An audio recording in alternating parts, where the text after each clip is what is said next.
শ্রীধাম নবদ্বীপের মাঝে এক নদিয়া নাগরী, যিনি বেলি অবসান কালে সুরধ্বনি গঙ্গায় জল আনতে গিয়ে এক অপরূপ রূপের মানুষ দর্শন করে ঘরে ফিরে এসে আর এক নদিয়া নাগরীকে পাশে ডেকে বলছে, সই জানিস সজনী, আজ আমি বেলি অবসান কালে সুরধ্বনি গঙ্গায় জল আনতে গিয়ে আমি এমন এক রূপের মানুষ দর্শন করে এলাম, সেই রূপের কথা কাকে বলবো আমি বুঝে উঠতে পারছি না।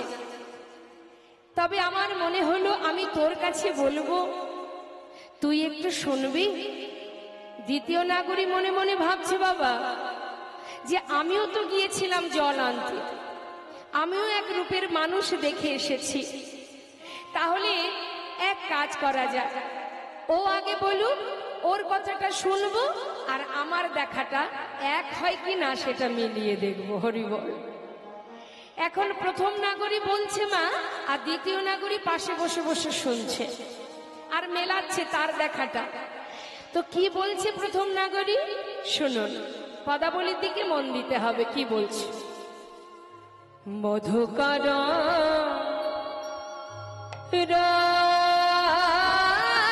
রঞ্জিত গরার মালতী মণ্ডিত জিত ঘন কুঞ্চিত কেশ মধুকর রঞ্জিত মালতী মণ্ডিত জিত ঘন কুঞ্চিত কেশ মধুকর কোন ভাগ্যবতী সাজায়েছে,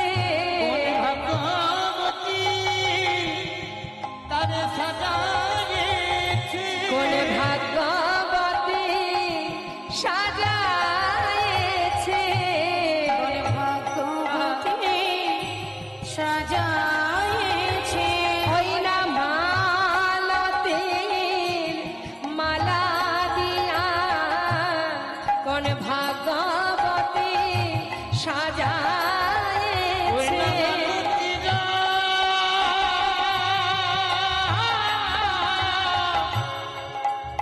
মালা দিয়া কোন ভাগ্যবতী ওই না মালতীর মালা দিয়া আমার গোরাবন মালিকে, মালতীর মালা দিয়া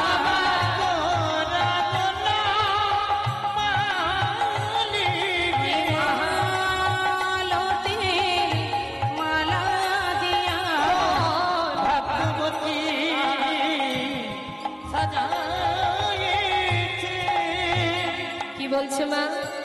প্রথম নাগরী বলছে, সজনী রে, আমি সুরধ্বনিতে জল আনতে গিয়ে সেই অপরূপ রূপের মানুষটাকে দর্শন করলাম। জানিস সজনী, তার কণ্ঠে একটা ফুলের মালা, একটা মালতী ফুলের মালা, মালার উপরে যে ফুলগুলো আছে, মানে যে ফুলের মালা, সেই ফুলের উপরে মধুকর কাকে বলে বাবা?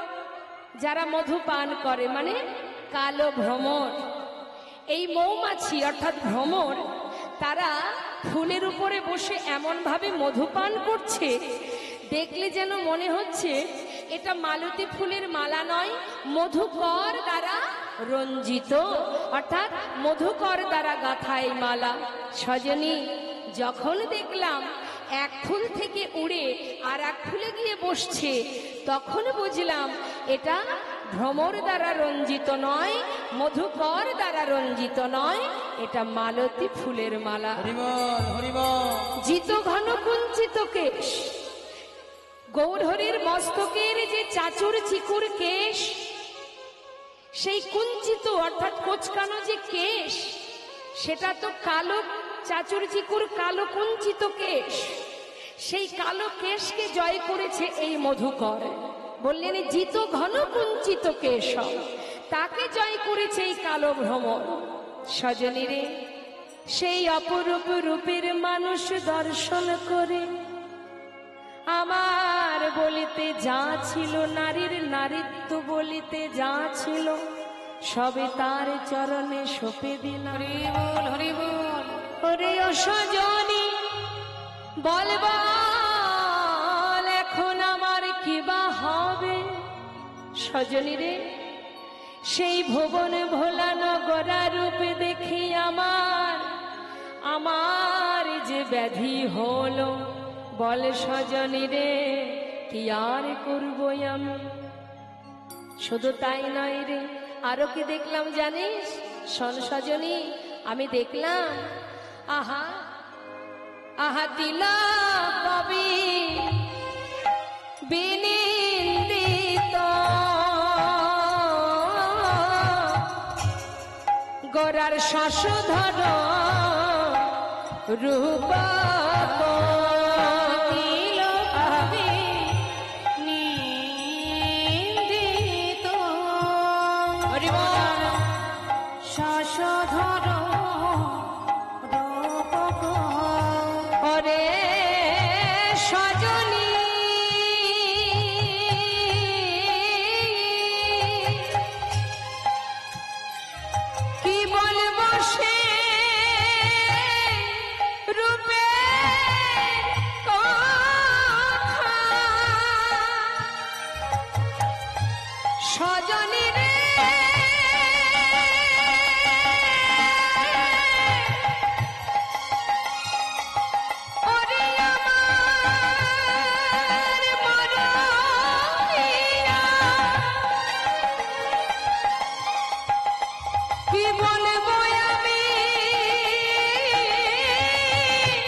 দেখলাম হরিচন্দনে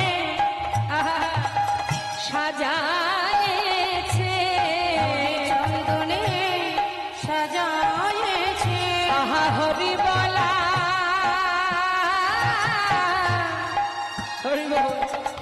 ওই বদন খানি দেখলাম হরিচন্দনে সাজায়েছে হরি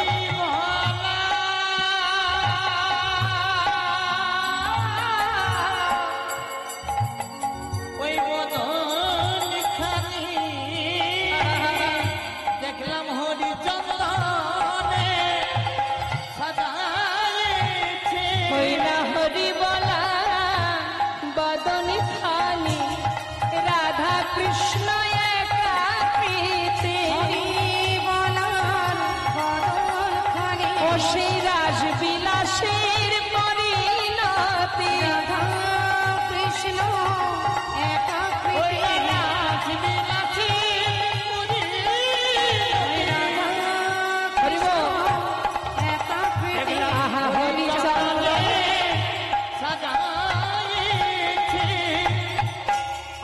বললেন, বাবা তিলক বিনিন্দিত শশধর রূপক যুবতী মনোহর বেশ সজনী রে, তার ললাটে যে তিলক, তিলকের মাঝখানে যে সুগোল বিন্দু, আর এই যে সুন্দর বদনটা, যেন মনে হচ্ছে একটা পূর্ণ চাঁদের উদয় হয়েছে। শ্রীধাম নবদ্বীপের মাঝে সুরধ্বনি গঙ্গার তীরে যেন মনে হচ্ছে একটা পূর্ণ চাঁদের উদয়।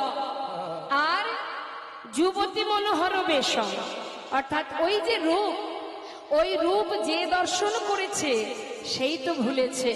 যুবতীর মনোহর সেই রূপ যুবতী জনার মনকে হরণ করে। শুধু কি যুবতী জনার মন হরণ করে বাবা? শুধু কি তাই মনে হয় যে শুধুমাত্র রমণীর মন হরণ করে? না, তাকে যে দেখেছে সেই তো ভুলেছে। শুধু আমার আপনার মতো হিন্দুর কথা বাদ দিন, কত মুসলমান ভক্ত বাবা যারা নিজেকে সঁপেছে গৌরকে দর্শন করে। যেমন সম্রাট আকবর, নাসির মামুদ, আব্দুল করিম, চাঁদ কাজী, যার সমাধি এখনো আপনারা দেখতে পাবেন। মায়াপুরে যদি যান, একটু এগিয়ে গেলেই সেই চাঁদ কাজীর সমাধি আছে, যার উপরে, যে সমাধির উপরে একটা ফুলের গাছ আছে যার নাম কাঠচাপা বৃক্ষ। সেখান থেকে প্রতিদিন ওই সমাধির উপরে ফুল পড়ে, অর্থাৎ এটা প্রভুর কৃপা। সেখান থেকে প্রতিদিন ফুল পড়ে ওই চাঁদ কাজীর সমাধিতে, এটা তার আশীর্বাদ। তা মাগো, আপনারা নিশ্চয়ই শুনেছেন তোমরা কুঞ্জ সাজাও গো, এটা কার লেখা? একজন মুসলমান ভক্ত কাজী নজরুল ইসলাম। তার নিশ্চয়ই অনেক বৈষ্ণবীয় ভজন আপনারা আস্বাদন করেছেন। তো এই কাজী নজরুল ইসলামের একটা গান আমি ছোট করে একটু গাইছি, শুনুন। আমরা সবাই দেখি গোবিন্দ কত কত লীলা করেছেন, শুধুমাত্র দাপর যুগে নয়, সত্য ত্রেতা দাপর, এই যে কলি, এই চারটে যুগেই তিনি চারবার এসেছেন, কত কত লীলা করেছেন। এটা তো শুধুমাত্র তার লীলা বাবা। তিনি যুগে যুগে এসে নানাবিধ লীলা করেছেন, খেলা করেছেন, কিন্তু প্রকৃত তিনি যে খেলছেন সেটা কোথায়? গোলক ধামে নিরজনে আপন মনে বসে তিনি খেলা করে যাচ্ছেন। আমরা মনে করি জগতে যা কিছু আছে সব আমার, ভাবি না মা? দেখবেন একটা কথা বাবা, যদি আমাদের জীবনে কষ্ট আসে আমরা ভগবানের দিকে হাত তুলে দিই, তুমি তুমি কষ্ট দিলে, বলি না? আমাদের জীবনে যদি কোনো আঘাত আসে তখন কি করি? ভগবানকে আমরা দোষারোপ করি। যদি কোনো ক্ষয়ক্ষতি হয়ে যায় আমাদের জীবনে, আমরা বলি তুমি করেছো, তুমি কষ্ট দিয়েছো, তুমি কেড়ে নিয়েছো, তাই না? তাহলে জীবনে আঘাত এলে, কষ্ট এলে দায়ী কে বাবা? ভগবান। যখন সংসারে কোনো কিছু উন্নতি হয় বা কোনো ভালো কিছু হয় তখন আমরা কি বলি? তখন বলে আমি করেছি, আমি করেছি তাই পেয়েছো, এটা আমি না করলে পেতে না। দেখবেন অনেকে বলে এটা আমার দ্বারা হয়েছে বলে আজ এত আনন্দ, এটা আমি করেছি। অর্থাৎ ভালো কিছু করলে আমি করেছি, আর খারাপ কিছু হলে ভগবান দায়ী। এটা তো হয় না। হয় কি? তোমার কর্ম অনুযায়ী তুমি ফল পাচ্ছ, তোমার জীবনের কষ্টটা এটা তার জন্য তুমি দায়ী, অন্য কেউ নয়। জেনে রাখবে, জীবনে তুমি হাজার কষ্ট করে যদি কিছু পাও, জানবে সেটা তার কৃপা, তাই তুমি পেয়েছো। আর হাজার চেষ্টা করে যদি কিছু না পাও, তাহলে জানবে সেটা তার ইচ্ছা। এই দুটো শব্দ মাথায় রাখতে হবে, এই দুটো শব্দ আমাদের জীবনে মনে রাখতে হবে। যা কিছু আমরা পেয়েছি সেটা তার কৃপা, আর যেটা চেষ্টা করেও পাচ্ছি না সেটা হলো তার ইচ্ছা।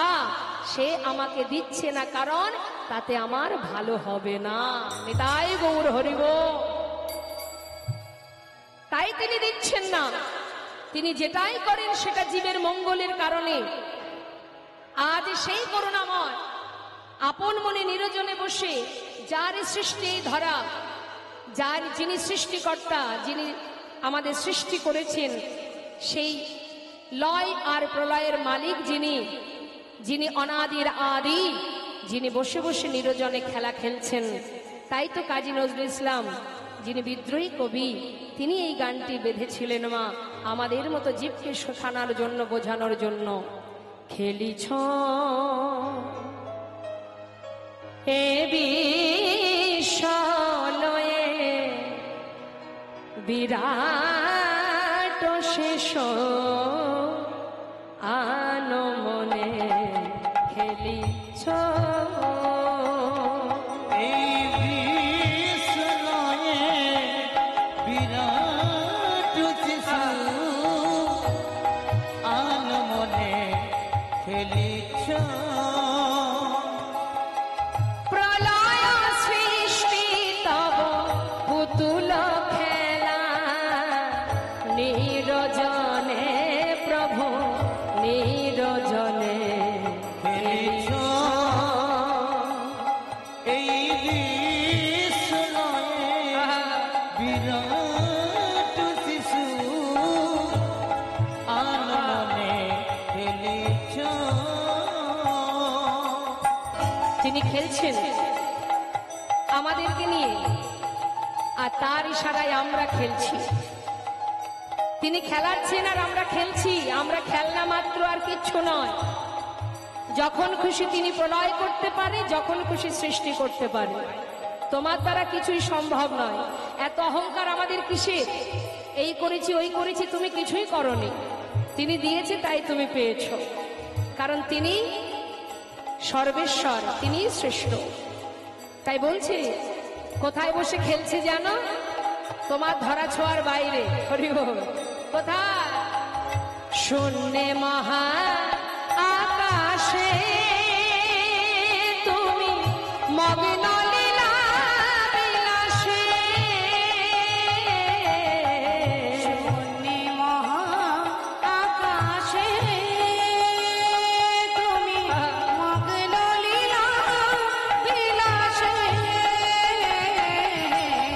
শূন্যে মহা আকাশে তুমি মগ্ন লীলা বিলাসে।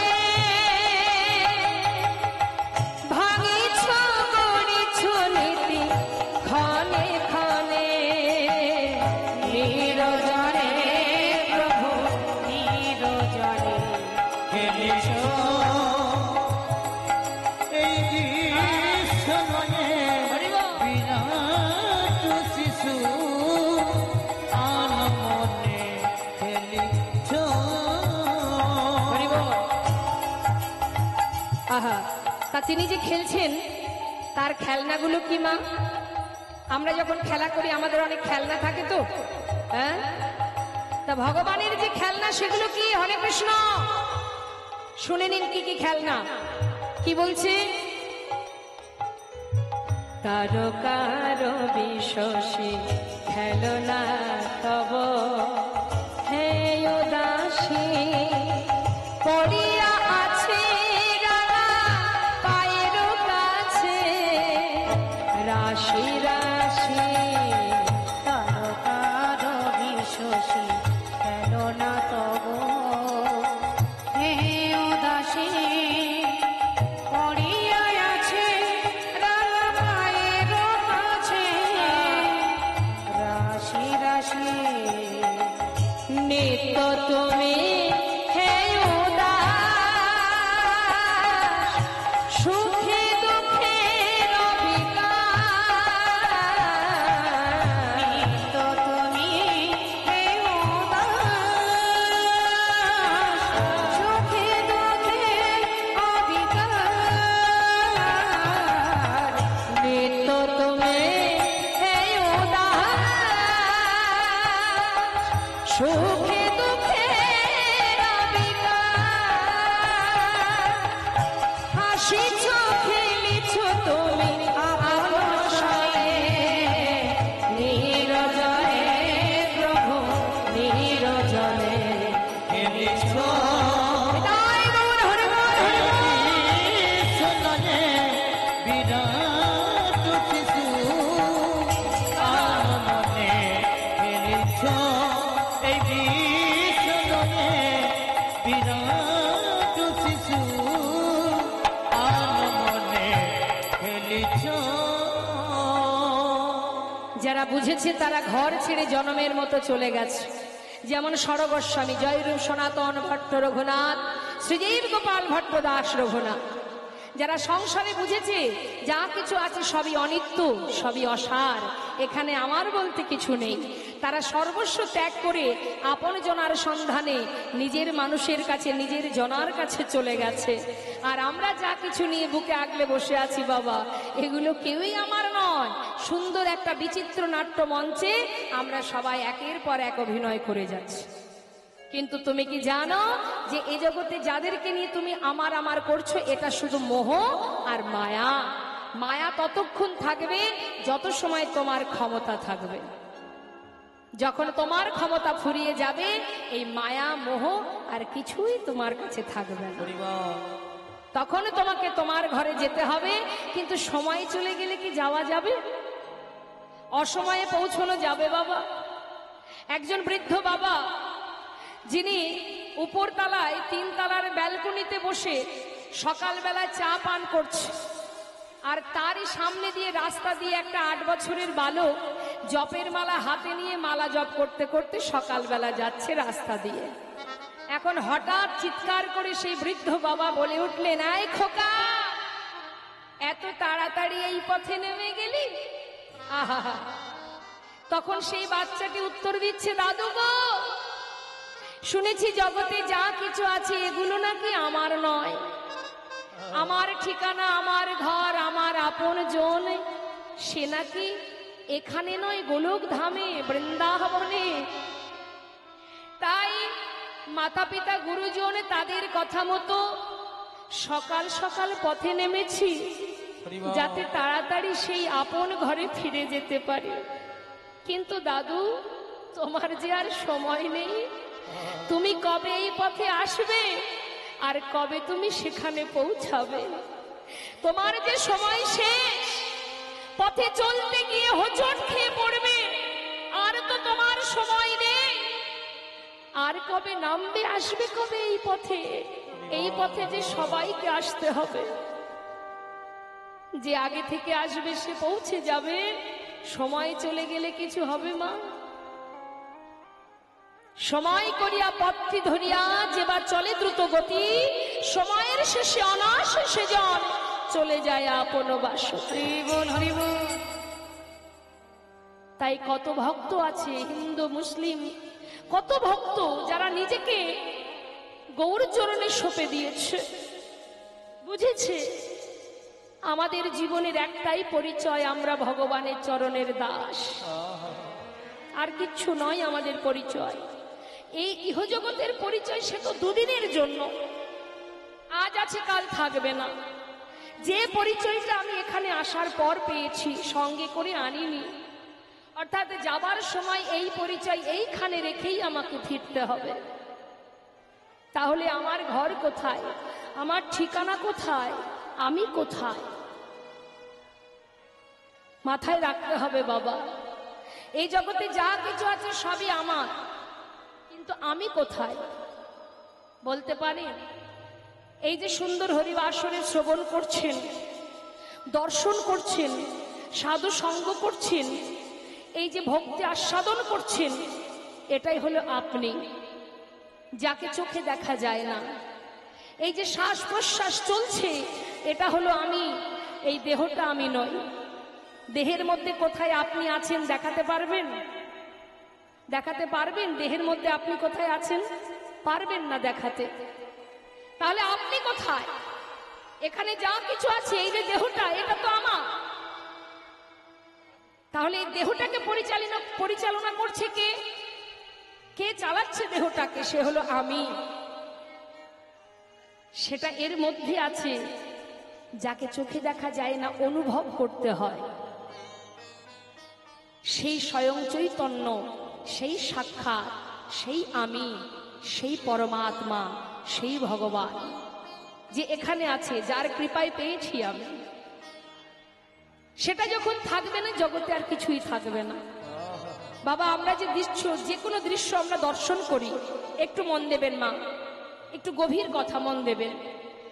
যখন কোনো কিছু আমরা দেখি, দেখি কি দিয়ে? চোখ দিয়ে, অর্থাৎ দর্শন। যা কিছু দেখি সেগুলো হচ্ছে দৃশ্য।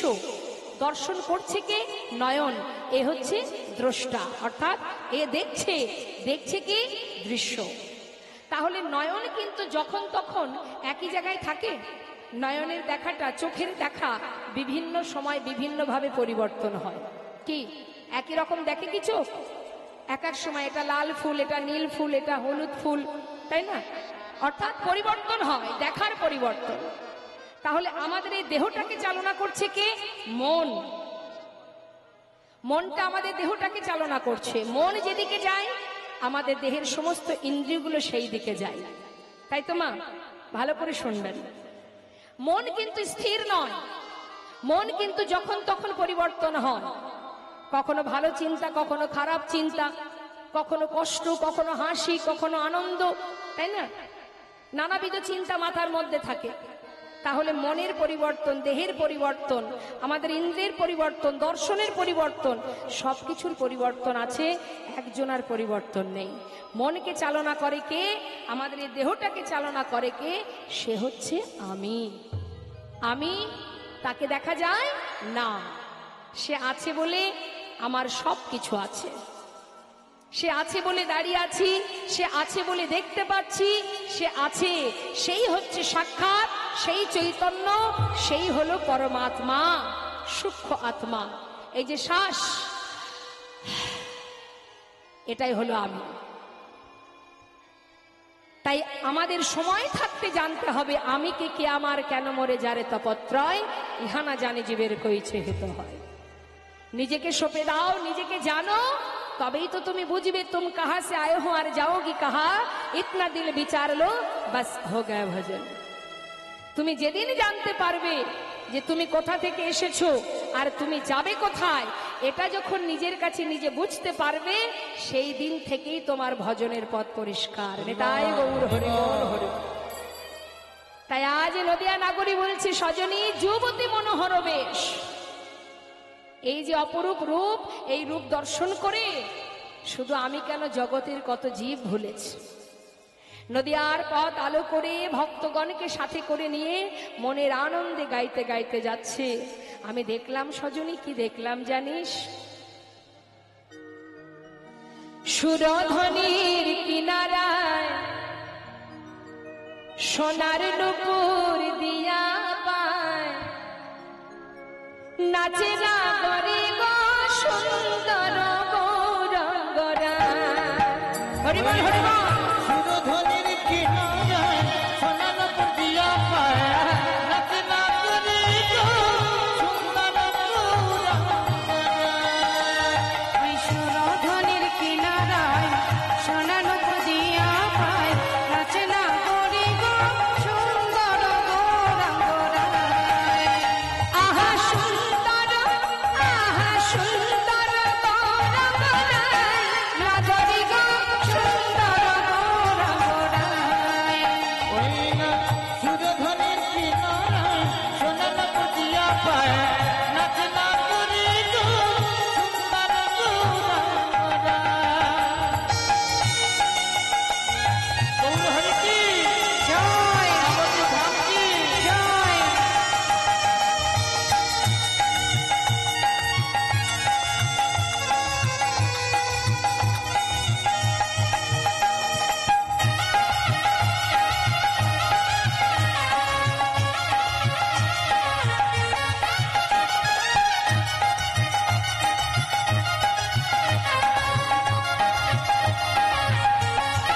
হরিবল হরিবল।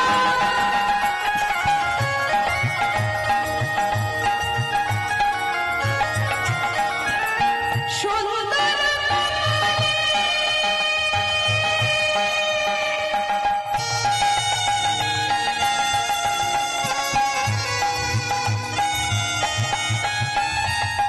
সুন্দর তিলক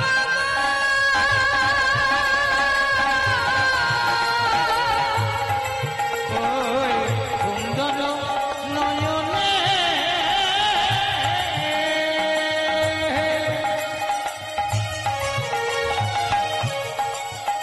আহা সুন্দর সুন্দর তিলক আহা সুন্দর একখান, আচ্ছা দেখো সুন্দর একখান নামা বলি গায়, নাগর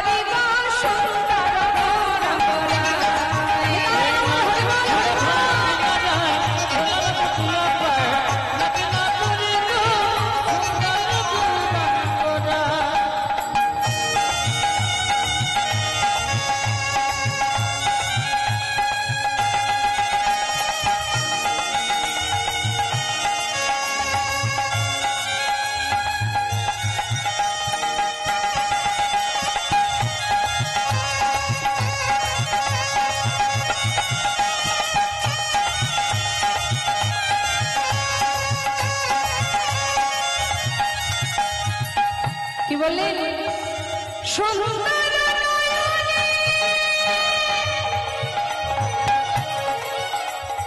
চাই গোরা যার পানে গো। ওই সুন্দর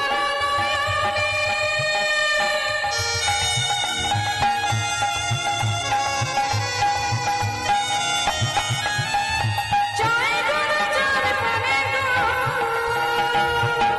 বলুন দেখি সবাই, এই যে সবাই আমাদের আগ্রহ নিয়ে বসে আছেন, যার কথা শুধু শ্রবণ করার জন্য, শুনতে শুনতে সাক্ষাৎ যদি তার দর্শন পান, তাহলে কি আর ঘরে যেতে পারবেন মা?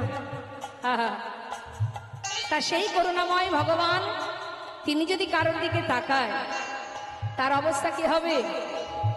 এই দেহটা সে তো পড়েই থাকবে, সূক্ষ্ম আত্মাকে নিয়ে তিনি চলে যাবেন। ও তার দেহ ছাড়া